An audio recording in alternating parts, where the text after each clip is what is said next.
You're listening to Your Highest Self podcast, episode 52. Today we're talking about what are you available for, how to protect your energy, and honor your boundaries. Hey guys, welcome back to the show. I'm so excited to have you here. Thank you so much for taking the time to invest in your mind and doing it with me today. If you are new to the show, welcome. My name is Shanae. And if you're a returning loyal listener, I'm so excited to have you back. I appreciate you guys so much. So, like I said, my name is Shanae. I am your host. I am a former WBFF bikini pro and a fitness and nutrition coach, as well as competition prep coach and expert. I did all the things.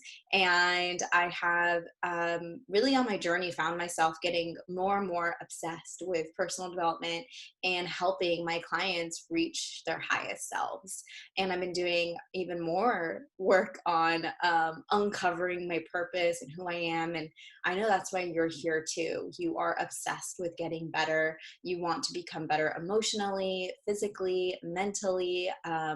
Your self-love, and that's what we talk about on this show, how to be our highest selves in the mind, body, and heart. So anyhow, so excited to have you here.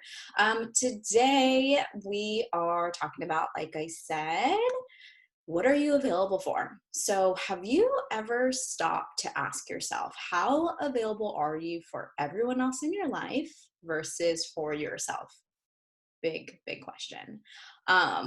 When you have either like a full roster of clients, a social media community you're pouring into, just like real life relationships, like if you're not a person or a coach who's on social media, but you're the go-to girl for your girlfriends, like everyone goes to you for support. Your energy is so important. So like if you're listening to this show, I know you're that person. You're that person that people call when they have a problem or they just broke up with someone or they need advice. And your energy is really good. And so people just want to be by you and they want to get lunch with you and want to have coffee with you and want to ask you for your advice. And that's like, it's such a great feeling to be that person, but also you need to prioritize yourself. So we can't have you feeling guilty for feeling like you're not doing enough for yourself or doing enough for everybody else. And then also in turn, like feeling resentment because you're doing so much. Does that resonate? I hope it does. And if it does, hello, welcome. We are the same person. So that's what we're talking about today. We're going to talk about the art of setting and honoring boundaries and like what boundaries are. We're going to talk about the difference between internal and external boundaries. We're going to talk about how to give from your overflow, not half your cup. So important. And then last but not least, determining what you have the energetic capacity for and showing up fully for yourself and others. I'm so excited. So yeah, before we get into the heart of the episode, I have a kitten in my lap. So if you hear meowing, I most likely will pause the episode and come back to it. He's 10 weeks old. If you don't know, we'll have a kitten rescue now. You can go and check it out on Instagram. And he's really lonely inside because he's by himself. He got separated from his litter mates. So he's sleeping in my lap now though. So I'm hoping he stays quiet because I haven't slept or been able to work. So there's that. Number two is I want to invite you into joining Mindset Makeover membership. This is my membership community where I do all the mindset and healing coaching for you guys. It's like a huge extension of the podcast. If you like the tools that you learn here and you want support in your journey of going from just like the self-conscious nobody to like a self-confident leader and a leader not only for others but just for yourself, and having that support and accountability to become that person you know you're meant to be, then come and hang out with us. So that's it. Let's get into it. So first and foremost, I'm going to start off with a quote that I love. This is from Brene Brown. She's, the queen. We stan her. The quote I love from her is, daring to set boundaries is having the courage to love ourselves even when we risk disappointing others. How powerful is that? I think that when we have people-pleasing syndrome is when we have a really hard time setting boundaries. And it could be even harder for us, like those of us who are heart-centered and we want to help people. And do you hear him? We want to help people and we genuinely want to be there for others. But part of what holds us back, or part of what gets us sort of almost used in a way, is that we don't have the courage to set boundaries because we don't want to disappoint other people, or we don't want other people to not like us. So the definition of boundaries, this is from online. Personal boundaries are guidelines, rules, or limits that a person creates to identify reasonable, safe, and permissible ways for other people to behave towards them, and how they will respond when someone passes those limits. So I like that definition, but I don't love it, because I'm not really a fan of the word rules. The way that I look at boundaries is that they aren't rules for how other people get to treat you. And that was the misconception that I had in the very beginning, but they are more so for yourself to honor. So a boundary is a commitment that you make to yourself on, this is how you want to be treated. This is what you are going to allow. And if someone disrespects that boundary or breaks that boundary, then it's actually on you to take action. It's not their fault, and it's not on them. Does that make sense? So this again goes back to always taking personal responsibility for how you react to a situation. If someone breaks a boundary and you don't do anything about it, and then you hold resentment towards them, that's actually your fault. So creating boundaries are probably the hardest thing. And if it's uncomfortable, you're doing it right. Some examples of a boundary would be creating boundaries for like what type of questions you answer in your DM. So if you're a coach and you support clients online, this little kitten. So if you're a coach and you support clients online and you create content, but you find yourself getting a lot of questions in your DMs, that's a boundary that you get to create for yourself. If you are the emotional support person for all your girlfriends, that's a boundary that you get to protect on like how much you're available and what you're available for, right? So if someone's going to call you at 10 p.m. at night and just word vomit all over you and it leaves you feeling drained, then that's a boundary that you create for yourself. So like I said, it's not to tell them how to act around you. It's for you to determine what you have the energetic capacity for. Okay. So oftentimes if boundaries are created, most people will respect it, but people who benefited from you not having boundaries are probably going to be upset. And that's just the honest truth. And that is a red flag. That's a red flag for you to determine if that's a relationship that fills you up, or if that's a relationship that drains you. I call those type of people energy vampires. And when I was doing a lot of personal training, I had tons of energy vampire clients, and it was up to me to create the boundary of, okay, like what conversations am I going to facilitate in and what conversations am I not going to facilitate in. So where to create boundaries by identifying where you are having an energy leak. So if you're feeling drained from talking to someone, or you feel drained after a conversation with someone on Instagram, or if you go to your parents' house and someone is constantly crossing your boundaries on what type of conversations you want to have, and you feel so drained afterwards, again, that's a boundary. So next, I'm going to go into how we can create boundaries, how we honor them, and I'm going to give you a couple examples. But I just want to kind of round out the boundary definition by letting you know that boundaries don't make you arrogant. They don't make you I'm trying to like find a non-cuss word for this, but boundaries, so earmuffs, boundaries don't make you a bitch. They really, really don't. And I think that's the hardest part that I had a trouble with, was thinking that if I put a boundary in place, it meant that I didn't want to help that person.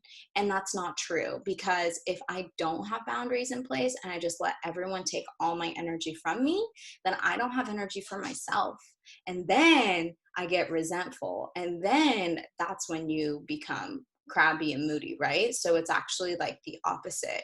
The stronger boundaries that I have in place, the better I can show up for people, the better I can show up for my clients and my community and my relationships. And more importantly, the better I can show up for myself and my husband.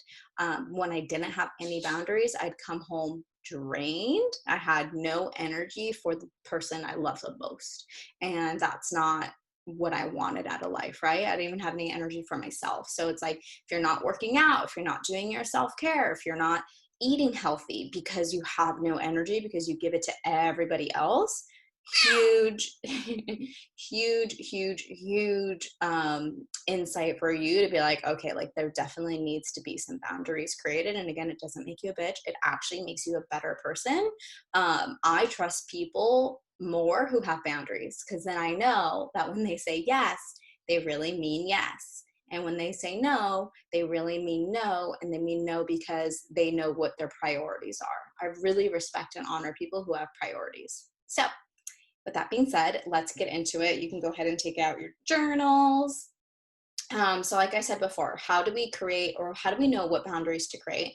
First, it's by identifying what your energy leak is. So an example is you're spending too much time coaching for free in your DMs. And then you feel exhausted and drained after. So kind of find some areas where you're having a huge energy leak. Second step is to physically write out what that boundary is going to be. So for this example, no answering personal coaching questions, or you give a response, like you coach once, and then if more is needed, you offer a coaching session. That's the boundary. Step number 3, you write down what you're going to do if the boundary is crossed. So that specific action you're going to take. In this example, I wrote, firmly and kindly repeat that your time is valuable and clients pay for this.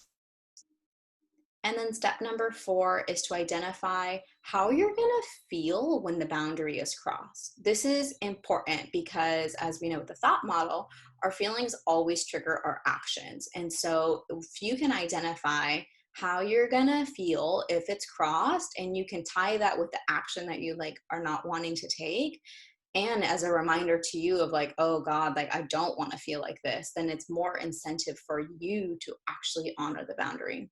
So in this case, and this is like personally for myself in the past, I would get angry and I'd get resentful.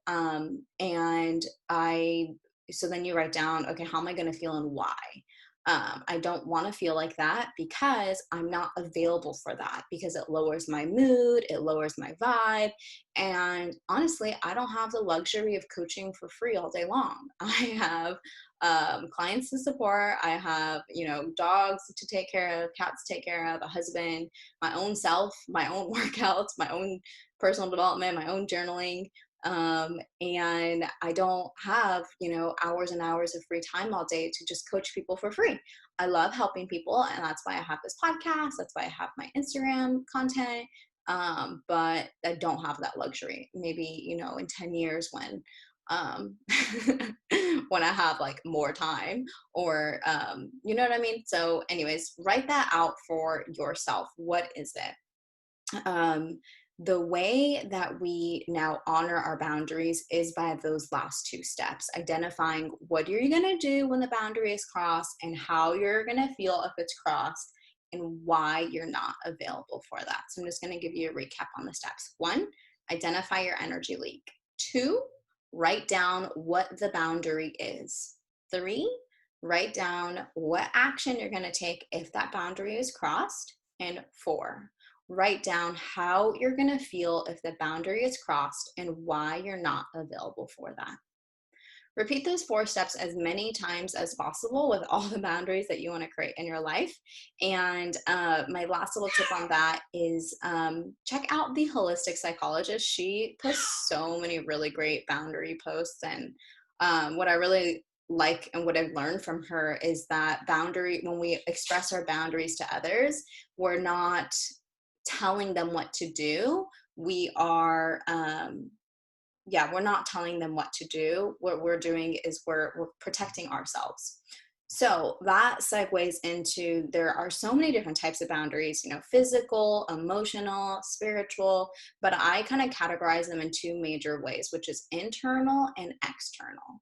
So your internal boundaries are actually commitments and boundaries for yourself. So I define this as words, actions, behaviors that we won't tolerate for ourselves, and the commitment you choose to make within yourself. So this is kind of like the promises that you decide to keep.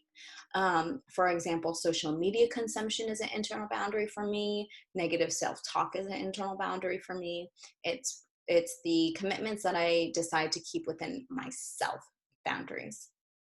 Now, external boundaries are the commitments you choose to make for yourself regarding other people. So this is what I meant by boundaries, or how we teach others to respect our energy.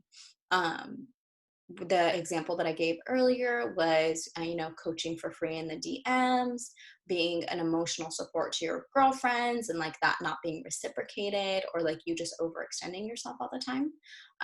It can also be topics that you don't want to talk about. For example, maybe that's politics or body image. If you're, sitting at friend dinner with a friend or with family, and people start talking about something you're not comfortable with, a way to honor your boundary. For example, say like your friend brings up dieting and you're really working on not having negative body image. A way that you can honor that boundary is by saying, hey, I'm being mindful about the type of conversations I'm engaging around body image. Would you mind if we talk about something different? That's you holding a boundary. And if she says no, then like I said, red flag. Is this a relationship that you really want to be in? Because is your energy being reciprocated, right? If you're, pouring into her, is she pouring into you? So those are what external boundaries are. So just a couple reminders, you can write these down on boundaries, is that most people don't respect boundaries because they don't know how to keep their own. Very important. It's going to feel uncomfortable, okay, if you're setting a boundary. And fulfilled people respect boundaries because they have boundaries themselves and they know how powerful it is to have them. Struggling to keep boundaries is a manifestation of lack of self-worth. You don't need to explain. Silence is a response. If someone is like, why don't you want to talk about body image? You don't have to explain yourself. And often it can feel like you're doing something wrong. So I teach boundaries inside Mindset Makeover Academy. And like you guys know, it's a membership community now. And we're August's coaching theme is actually going to be on boundaries. So if you want to dive into this deeper, come join us. I'm going to be teaching a whole workshop on it. All right. So next up, how do we give from our overflow and not half your cup? So now that you have some boundaries set, that's like the first step, right? So again, going back to why this is important, when you have boundaries and you learn to give from your overflow, not half your cup, then you're able to show up so much more powerfully, not only for yourself, but for your family, for your friends, for your community. If you are a coach and you have this purpose and you want to help people and you want to build community around that, like, we need to give from our overflow, not half our cup. Now, this is mostly a mindset shift because no one is forcing you to give from half your cup, okay? This is your choice. No one is forcing you to overcompensate. No one is saying you have to overcompensate in order to be loved. That is like your own inner child, little person wanting to be validated and accepted. So this is purely a mindset shift to give from your overflow and not half your cup. It's a choice. A couple tips is, first, letting go of the shoulds, because you probably have some shoulds that are going on in your head. Like, well, I should answer every single comment on my post. I should answer every single DM. I should pick up the phone every time my girlfriends call or every time my mom calls. Those shoulds are not serving you and they are draining your energy. They're causing you to show up in a scarcity mindset and a martyr. Like you have to give pieces of yourself in order to feel worthy and loved, and that's not sustainable. It's not long term. Second is acknowledging and nurturing your inner child. Like I said, the need to overextend yourself and give from half your cup because you want to that person to like you, or you don't want to let people down, that is your wounded inner child acting out. And that is your own work to validate yourself and say, you know what, I don't have the energy to talk to you right now, but when I do, I will call you back. I love you. And, I really want to be there for you, but right now I just don't have the energy. So I'll call you tomorrow. That is acting from your highest self, right? If you were acting from your wounded inner child, you would take the call, you would, give that person all your extra energy, and then you'd feel like resentful and maybe even a little bit bitter and frustrated afterwards. Last but not least, on this mindset shift is identifying your default programs. So I call these like our core wounds. If you're one of my clients, you know what I'm talking about. We talk about this all the time. So your default programmings is actually the programs of your inner child, of a wounded inner child. So some examples of that are people pleasing, playing small, self-doubt, perfectionism, not feeling good enough. When we identify what our default programs are, and say, no, this is a whole podcast. I could talk about this for like an hour. When we identify what those default programs are, so you probably cannot identify it in 10 minutes, which is cool. Welcome to being human. But like, do your best. And maybe you do know, maybe you've been doing this work for a long time. This is the shadow work, right? This is part of journaling where we really get vulnerable and raw and be like, why do I feel so much shame when I don't help my family? Or why do I have a hard time prioritizing myself and not giving any energy to myself, but I can give so much energy to other people? Those are the type of questions to ask yourself to figure out what your default programs are. So when you identify that, you know why you're acting out from it. Does that make sense? It's more, trying to think of a way to explain this like concisely. It's just having the knowledge of knowing like why you're doing something versus just doing it and not knowing why. I'm going to leave that there because there's so much more we can get into. Last but not least, I wanted to talk to you guys about determining what you have the energetic capacity for. When you know this, you can then show up for yourself more fully and for others. And I have 2 tips on this. So one is when you do let go of the shoulds and the people pleasing, you start to learn who you are. Simple as that. When you know who you are and you know what you want, you know what you like, you know what you have the energy for, then you know how you can show up. I think that a lot of us drop into the shoulds and we drop into people pleasing because we don't know who we are, and we sort of need that validation from others, or like you need to be doing something for someone to feel like this is who you are. The second one is kind of a confirmation. When you drop into deeper alignment with who you are, like you know what you like, and not just you on a human level, but you like on a spirit level and a soul level.